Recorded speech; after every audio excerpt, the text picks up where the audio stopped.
فأعوذ بالله السميع العليم من الشيطان الرجيم من همزه ونفخه ونفثه بسم الله الرحمن الرحيم وما كان لنبي أن يغل ومن يغل يأتي بما غل يوم القيامة سبحانك لا علم لنا إلا ما علمتنا إنك أنت العليم الحكيم رب اشرح لي صدري ويسر لي أمري واحلل عقدة من لساني يفقه قولي واحلل عقدة من لساني يفقه قولي۔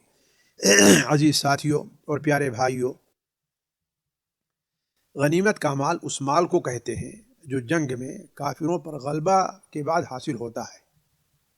چونکہ یہ مال تمام مسلمانوں خصوصاً فوج میں شریک تمام لوگوں کا حق ہے، اس لیے حاکم وقت یا فوج کے کمانڈر کی اجازت کے بغیر اس مال کو تقسیم کرنے سے پہلے اس میں سے کچھ لینا ظلم ہوگا، باطل طریقے سے لوگوں کا مال کھانا ہے، اور شریعت نے اسے گناہ کبیرہ بلکہ اکبر الکبائر میں شمار کیا ہے۔ اللہ تبارک و تعالیٰ اس کی اہمیت سے، یعنی مال غنیمت میں غلول نہ کرنے کی اہمیت سے کے پیش نظر اللہ تعالیٰ فرماتا ہے وَمَا كَانَ لِنَبِيٍّ أَن يَغُلَّ وَمَن يَغْلُلْ يَأْتِ بِمَا غَلَّ يَوْمَ الْقِيَامَةِ۔ کسی نبی کی شان نہیں ہے کہ وہ خیانت کرے۔ کیوں؟ اس لیے کہ خیانت نبی کے مقام سے بہت گری ہوئی چیز ہے۔ نبی اتنی گھٹیا حرکت نعوذ باللہ من ذالک کر ہی نہیں سکتا ہے۔ کیوں؟ اس لیے کہ جو شخص خیانت کرے گا وہ قیامت کے دن اسی خیانت کردہ چیز کو لے کر اللہ کے سامنے حاضر ہوگا۔ تو نبی سے کوئی کبیرہ گناہ ہو یہ ممکن نہیں، یہ نبی کی شان کے خلاف ہے۔ تو چونکہ مال غنیمت عام لوگوں کا حصہ ہے، اس لیے اس کی قباحت عام مال کی چوری سے زیادہ قبیح ہے، بلکہ اسلام کی نظر میں مال غنیمت میں سے معمولی چیز کو بھی چوری کر لینا ایک ایسا گناہ ہے جو اللہ کے رسول صلی اللہ علیہ وسلم کے فرمان کے مطابق ناقابل معافی ہے، جس کا اندازہ آپ جو ہے صرف 3 حدیثوں سے لگا سکتے ہیں۔ میں آپ کے 3 حدیثیں ذکر کرتا ہوں، ورنہ اس سلسلے میں حدیثیں بہت زیادہ ہیں اور اس کی قباحت بہت زیادہ بیان ہوئی ہے۔ مثال کے طور پر پہلی حدیث دیکھیں، اللہ تعالیٰ کے راستے میں شہید ہونا یہ بڑا اونچا مقام ہے۔ نبی کریم صلی اللہ علیہ وسلم کے ساتھ جہاد کرنا یہ بھی ایک بڑا اچھا مقام ہے، اور آپ صلی اللہ علیہ وسلم کی خدمت کسی کو میسر آ جائے یہ مقام چند لوگوں ہی کو حاصل ہو سکتا ہے۔ لیکن ان تینوں چیزوں پر غور کریں، اللہ تعالیٰ کے راستے میں شہید ہونا، نبی کریم صلی اللہ علیہ وسلم کے ساتھ جہاد کرنا، آپ کی صحبت ہی مل جانا کتنی بڑی عظیم نعمت ہے، اور آپ کی خدمت کرنا، یہ چیزیں بھی اس گناہ یعنی غلول کا کفارہ نہیں بن سکتی، جس کا اندازہ آپ اس حدیث سے لگائیں جو صحیح بخاری اور مسلم حضرت ابو ہریرہ رضی اللہ تعالیٰ عنہ سے مروی ہے کہ نبی کریم صلی اللہ علیہ وسلم فتح خیبر سے فارغ ہونے کے بعد آپ وادی القریٰ، جسے آج العلا کا علاقہ کہا جاتا ہے، آپ ادھر تشریف لے گئے۔ اس سفر میں نبی کریم صلی اللہ علیہ وسلم کا سامان، آپ کے سامان کی نگرانی، کجاوے پر رکھنا، پھر اسے اتارنا، یہ ذمہ داری ایک مدغم نامی غلام کے سپرد تھی۔ وادی قریٰ آپ صلی اللہ علیہ وسلم جب پہنچے تو آپ کا سامان اتارنے لگا وہ غلام، وہ شخص آپ کا، تو اسے اچانک ایک تیر آ کر کے لگا، کہیں دشمن چھپا ہوا تھا، اس نے تیر مارا اور ایسا اس کو تیر لگا کہ وہ غلام جو ہے وہ فوت ہو گیا۔ اسے دیکھ کر کے صحابہ کرام رضوان اللہ علیہم اجمعین اللہ کے رسول صلی اللہ علیہ وسلم سے کہنے لگے، اے اللہ کے رسول، اس سے تو شہید ہونا مبارک ہو، شہادت سے مبارک ہو۔ نبی کریم صلی اللہ علیہ وسلم نے جو اس وقت بات فرمائی تھی، ہر اس شخص کو جو جس کا جی غلول کا کہے، اس کی نیت غلول کی طرف مائل ہو، اس سے پہلے نبی کریم صلی اللہ علیہ وسلم کے اس فرمان کو سامنے رکھنا چاہیے۔ آپ صلی اللہ علیہ وسلم نے ارشاد فرمایا، کلا، ہرگز نہیں، اسے شہید نہ کہو، یہ شہادت کے مقام کو نہیں پہنچا۔ کیوں؟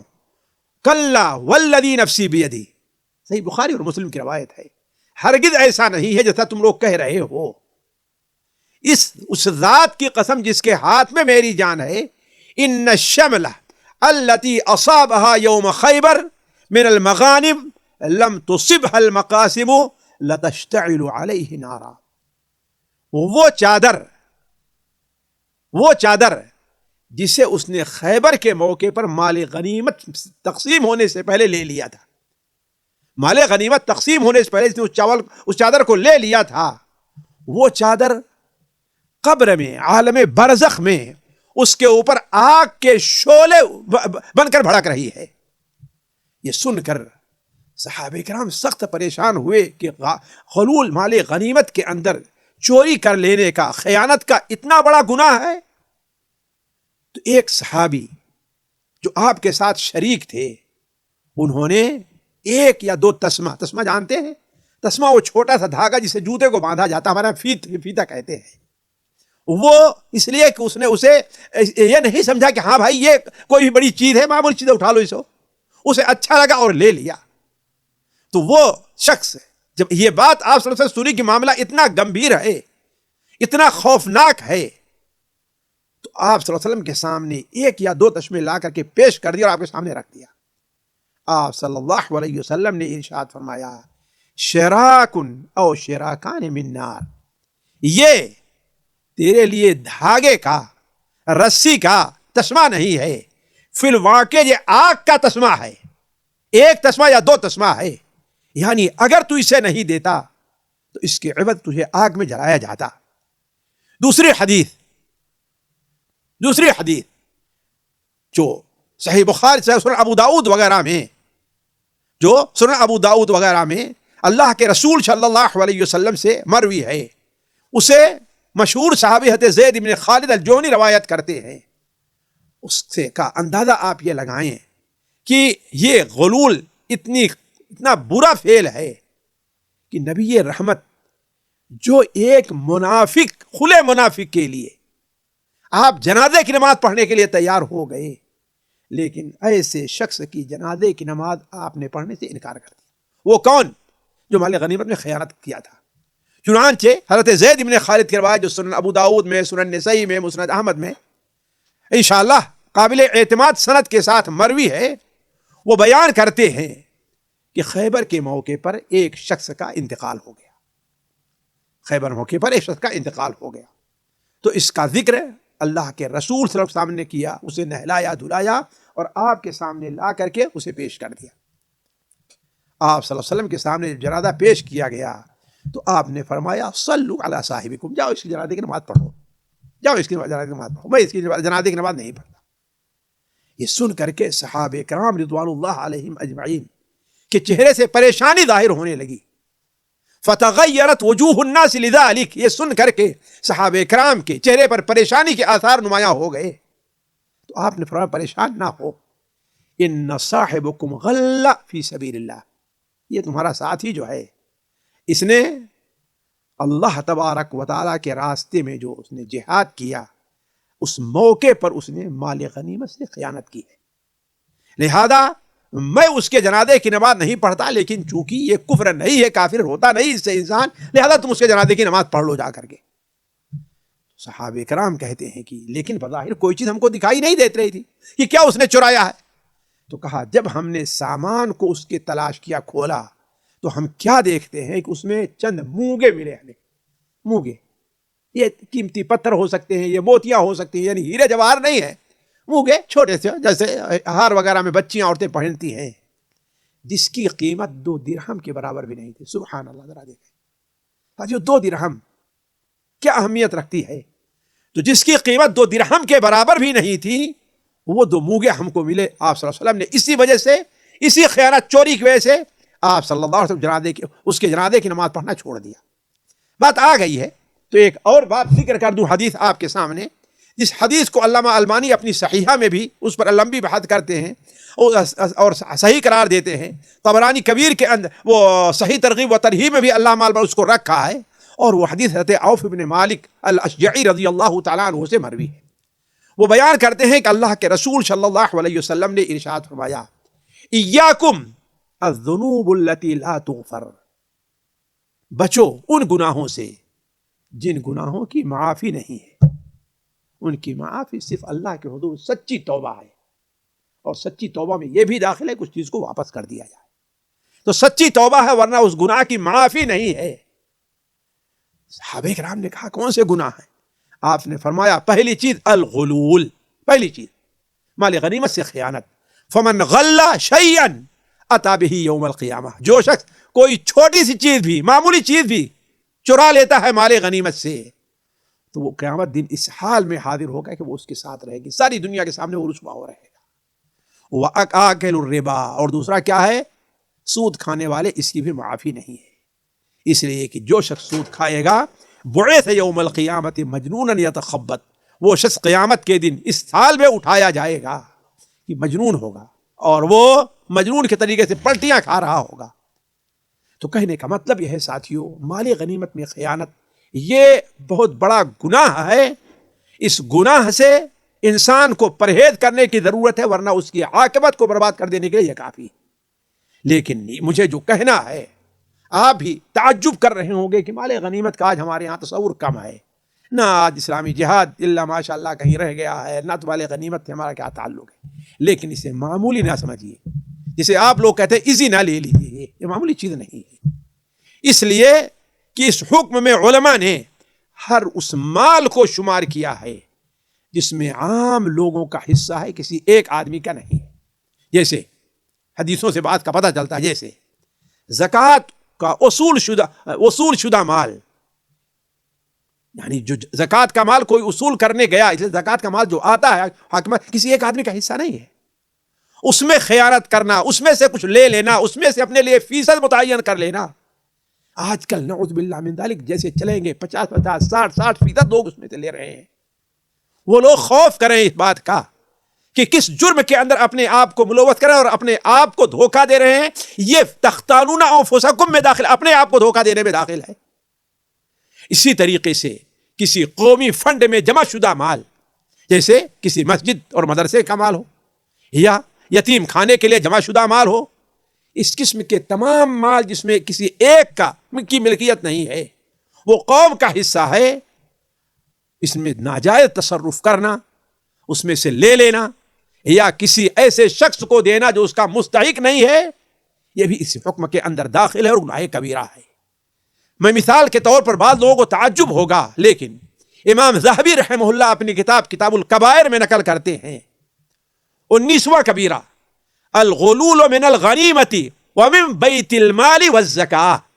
یہ دیکھیے تینوں چیز ذکر امام ذہبی نے.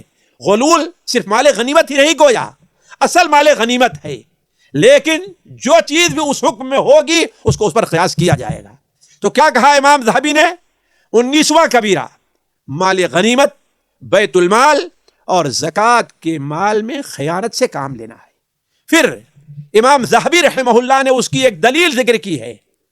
میں آپ کے سامنے وہ حدیث اختصار کے ساتھ اور پھر اس کے بعد ایک اور حدیث میں آپ کے سامنے رکھتا ہوں، جس سے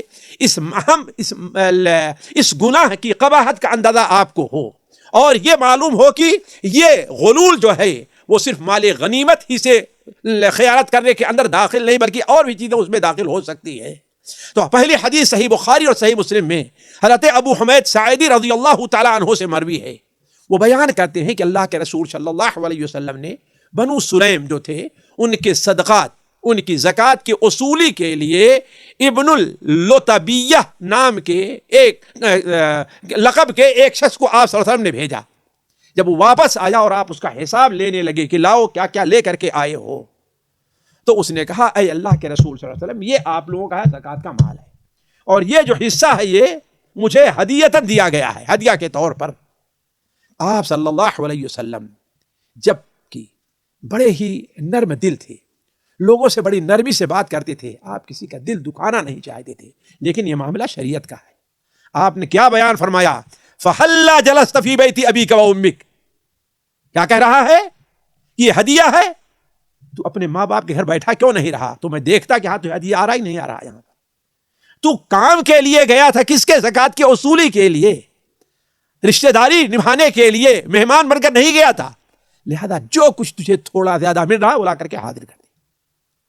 اس کے بعد آپ صلی اللہ علیہ وسلم خطبہ دینے کھڑے ہوئے اور لوگوں کو متنبہ کیا. آپ نے فرمایا کہ اے لوگو، فإنی استعمل الرجل منکم علی العمل مما ولانی اللہ، وہ کام جو اللہ نے میری سپرد کیے ہیں، میرے سپرد کیے ہیں، میں اس پر کسی شخص کو والی بنا کر، ذمہ دار بنا کر کے بھیجتا ہوں، اور جب واپس آتا ہے تو کہتا ہے یہ آپ کا مال ہے اور یہ مال مجھے ہدیہ دیا گیا ہے۔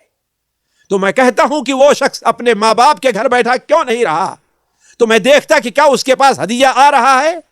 پھر آپ نے فرمایا واللہ، اللہ کی قسم، تم ویسے جو شخص بھی اس مال میں سے، یعنی مال زکوٰۃ جو وصول کر کے آ رہا ہے، بغیر حق کے تھوڑا سے بھی اس میں لے گا، الا لقی اللہ یحملہ یوم القیامہ، الا یہ کہ اللہ تبارک و تعالیٰ کے سامنے اسے لے کر کے حاضر ہوگا۔ اور پھر حدیث اس سے متعلق ہے، آپ نے بیان فرمائی، چونکہ وقت نہیں ہے میں اس کی تفصیل رکھوں۔ دوسری حدیث سنن نسائی میں، صحیح ابن خزیمہ میں، مسند احمد میں، حضرت ابو رافع آپ صلی اللہ علیہ وسلم کے جو غلام ہیں وہ بیان کرتے ہیں کہ اللہ کے رسول صلی اللہ علیہ وسلم جب عصر کی نماز پڑھ لیتے تو بسا اوقات بنو عبد الاشہل کے یہاں تشریف لے جاتے ادھر، اور وہاں پر کچھ دیر بات کرتے، یہاں تک کہ مغرب کا وقت ہوتا تو آپ صلی اللہ علیہ وسلم واپس آتے۔ تو کہا ایک بار آپ صلی اللہ علیہ وسلم جلدی جلدی واپس آ رہے تھے، اس لیے مغرب کا وقت ہو رہا تھا اور جلدی واپس آنا تھا، تو ہم اور آپ راستہ مختصر کرنے کے لیے بکی سے ہمارا آپ کا گزر ہوا، تو چونکہ میں آپ کے آگے آگے آپ کی حفاظت کے لیے چل رہا تھا، تو آپ صلی اللہ علیہ وسلم نے فرمایا کہ اف لک اف لک اف لک، برا ہو تیرا، برا ہو تیرا، برا ہو تیرا۔ تو حضرت ابو رافع کہتے ہیں مجھے یہ بات بہت بھاری لگی کہ ارے میں، آپ مجھ سے کہہ رہے ہیں، لہذا میں پیچھے ہٹ گیا، اس لیے میں سمجھا کہ مجھ سے مراد ہے۔ آپ نے فرمایا مالک، مجھے تو چلے گئے، چلو چلو چلو۔ تو ہم نے کہا اے اللہ کے رسول صلی اللہ علیہ وسلم، کیا ہم نے کوئی گناہ کیا؟ یا کہا کہ اے اللہ کے رسول، آپ نے ایک ایسی بات کہی جس سے پیچھے ہٹ رہا ہوں، تو ہم نے کیا بات کہی ہے؟ تو ابو رافع کہتے ہیں میں نے کہا آپ نے مجھے اف لک اف لک اف لک، تیرے لیے تباہی ہے، بربادی ہے، تو آپ نے میرے لیے کہا تھا۔ تو آپ نے فرمایا نہیں نہیں، میں تمہیں نہیں کہہ رہا تھا، لیکن ھذا فلان، یہ فلاں شخص کی قبر ہے، اس شخص کو ہم نے فلاں قبیلے میں زکوٰۃ کی وصولی کے لیے بھیجا تھا، تو اس میں سے اس نے ایک چادر جو ہے وہ اپنے لیے رکھ لی تھی، وہ میرے پاس لے کر کے نہیں آیا، وہ کمیٹی کے سامنے لے جا کے نہیں رکھ دیا، کمیٹی کے پاس جا کر جمع نہیں کر دیا، کیا کہا یہ میرا ہے اپنا، اور کسی بتایا بھی نہیں۔ تو آپ نے کہا کہ وہی چادر اس کے اوپر آگ کی چادر بن کر کے لپٹی ہوئی ہے، اس میں وہ جل رہا ہے اور رو رہا ہے، وہی چادر۔ تو کہنے کا مطلب یہ ہے ساتھیو، مال غنیمت میں خیانت کرنا یہ صرف مال غنیمت ہی تک داخل نہیں ہے، بلکہ ہر وہ مال اس میں عام پبلک کا حق ہے، جو قومی فنڈ ہے، بیت المال ہے، زکوٰۃ کے جمع شدہ مال ہے، ان میں سے کچھ لینا بغیر حق تصرف کرنا یہ بڑا خطرناک معاملہ ہے، اس میں داخل ہے۔ آج کا دوسرا کبیرہ جو آپ کے سامنے رکھا جا رہا ہے، اور بدقسمتی سے آج امت مسلمہ کا ایک بہت بڑا طبقہ اس میں مبتلا ہے، اور وہ ہے یتیم کا مال کھانا۔ جانتے ہیں کہ یتیم اس نابالغ بچے کو کہا جاتا ہے جس کا والد فوت ہو چکا، والدہ نہیں، اس کا والد فوت ہو چکا اور وہ بھی نابالغ ہے۔ بلوغت کے بعد چونکہ انسان اپنا تصرف کر سکتا ہے، لڑائی کر سکتا ہے، وہ الگ مسئلہ ہے، یہ نہیں کہ اس کا مال کھانا ناجائز ہوگا، نہیں۔ یتیم چونکہ اب ایسی عمر میں ہے کہ وہ اپنے مال میں تصرف نہیں کرتا، وہ نوکری نہیں کرتا، وہ کما نہیں سکتا ہے، اور باپ جو اس کا اصل ذمہ دار تھا وہ اس دنیا سے جا چکا ہے۔ اب ایسی حالت میں وہ اس بات کا حقدار ہے کہ ہر شخص اس کی مدد کرے اور اس کے سر پر شفقت کا ہاتھ رکھے۔ اس لیے نبی کریم صلی اللہ علیہ وسلم نے فرمایا انا وکافل الیتیم فی الجنت ھکذا، میں اور یتیم کی کفالت کرنے والے جنت میں ایسے ہوں گے، معمولی اس جگہ آپ نے چھوڑی۔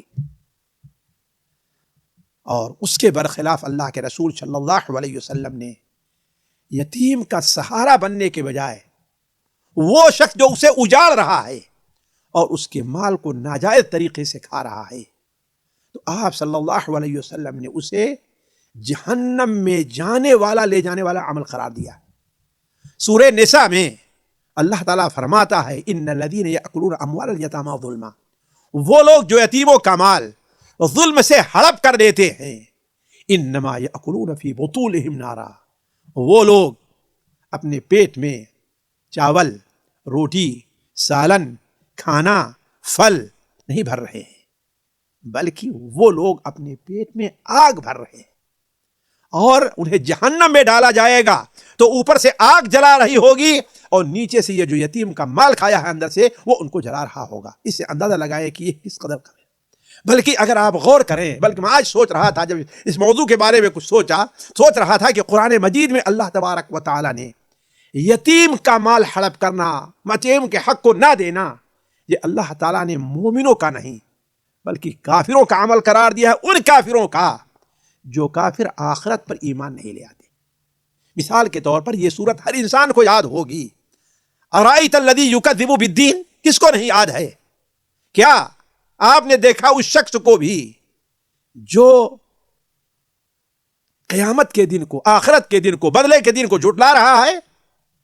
وہ کون ہے؟ اس کی پہلی صفت اللہ نے کیا بیان فرمائی؟ فذلک الذی یدعو الیتیم، یہی وہ شخص ہے جو یتیم کو جھڑکتا ہے۔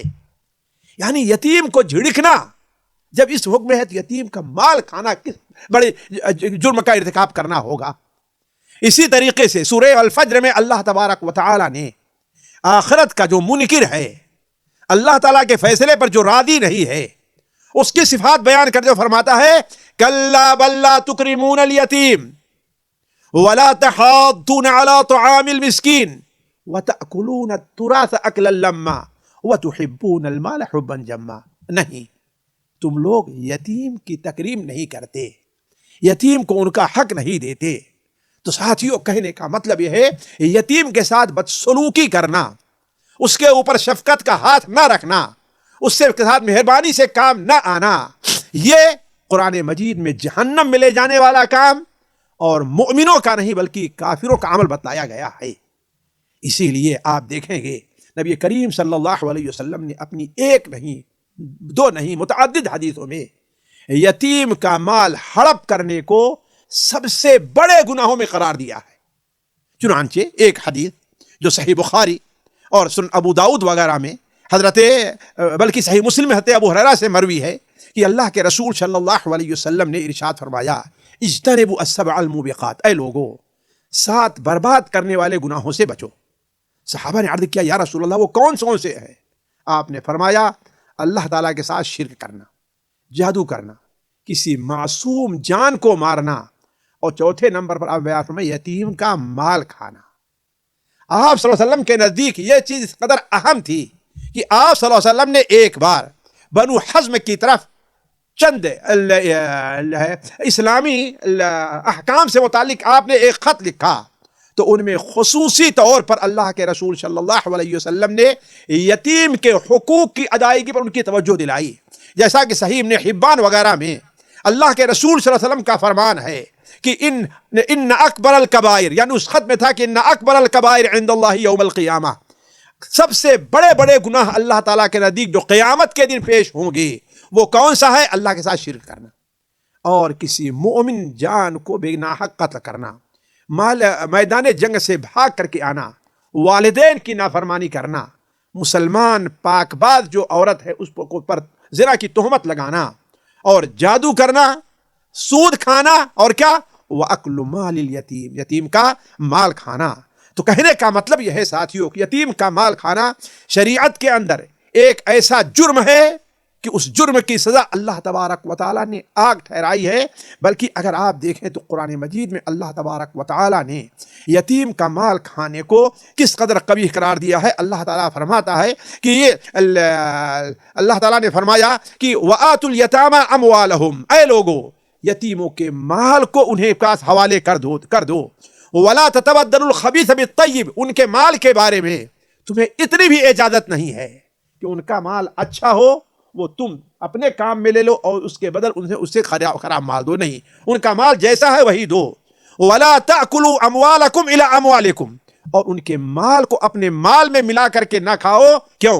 إِنَّهُ كَانَ حُوبًا كَبِيرًا، یہ تو بہت بڑا گناہ ہے، بہت بڑا گناہ ہے۔ تو کہنے کا مطلب یہ ہے کہ قرآن اور حدیث کی روح سے یتیم کا مال کھانا یہ گناہ کبیرہ میں داخل ہے۔ اب ذرا ہم اور آپ یہ دیکھیں کہ سخت وعید کے باوجود ہم میں سے بہت سے لوگ یتیموں کا مال، یتیموں کا حق مارنے سے پرہیز نہیں کرتی۔ یہی وجہ ہے کہ اس کی کئی صورتیں ہمارے معاشرے میں پائی جاتی ہیں۔ میں چونکہ وقت کم ہے ہو رہا ہے، اس لیے صرف 2-1 صورتوں کا ذکر کرتا ہوں۔ مثال پہلی صورت یہ ہے، جیسا کہ ہمارے آپ ہندوستان پاکستان کا ماحول ہے کہ ایک شخص جب سے ہوش سنبھالتا ہے وہ اپنے والد کے ساتھ یا اپنے بڑے بھائی کے ساتھ مل کر کے کام کرتا رہتا ہے۔ کھیتی کا معاملہ ہے، اس میں اپنی پوری صلاحیت صرف کرتا رہتا ہے۔ دکانوں کا معاملہ ہے، تجارت کا، اس میں اپنی پوری صلاحیت صرف کرتا رہتا ہے۔ کوئی بھی اس کے کا کام ہے، پھر اگر تقدیر الہی سے اس کا انتقال ہو جائے اور اس کے چھوٹے چھوٹے بچے ہوں تو یہ ہم نے اپنے کانوں سے سنا ہے۔ یہ مسائل ایک جگہ نہیں، 2 جگہ نہیں، بلکہ ہندوستان میں پوتے کی وراثت سے متعلق ایک بہت بڑا مسئلہ کھڑا ہو گیا۔ صرف ہندوستان ہی میں نہیں بلکہ پوری دنیا میں پوتے کی وراثت سے متعلق۔ اسی لیے دنیا میں بعض مسلم حکومتیں جیسے سیریا ہے، مصر ہے، انہوں نے ایک نظام رکھا ہے وصیت واجبہ کا، یعنی اگرچہ میت وصیت کر کے نہ جائے، اگر نہیں جاتا ہے تو اس کے اندر یہ وصیت واجبہ کا کی شک رہے گی، گورنمنٹ اس کے اوپر یہ حکم لگائے گی۔ اس میں ایک کن لوگوں کا ہے؟ ان کا بھی حق ہے۔ تو ایسا ہوتا ہے کہ ہمارے یہاں کیا ہوتا ہے کہ ان کا حق بڑی آسانی سے لوگ کہتے ہیں، ارے بڑی آسانی سے، بلکہ ایک دادا نے مجھ سے کہا کہ دادا کی موجودگی میں پوتوں کا کوئی حصہ کہاں بنتا ہے، وہ تو محروم ہو جائیں گے۔ خاص طور پر اگر بہو سے ساس کی نہیں بنتی ہے، یا اپنے جو اس کے جو ہے مرنے والے کے بھائی چھوٹے بڑے ان سے نہیں بنتی ہے، تو یہ مسئلہ بڑا کھڑا ہو جایا کرتا ہے۔ میرے سامنے جب ان لوگوں نے بات رکھی تو میں کہتا ہوں نہیں، ان کا حق ملنا چاہیے۔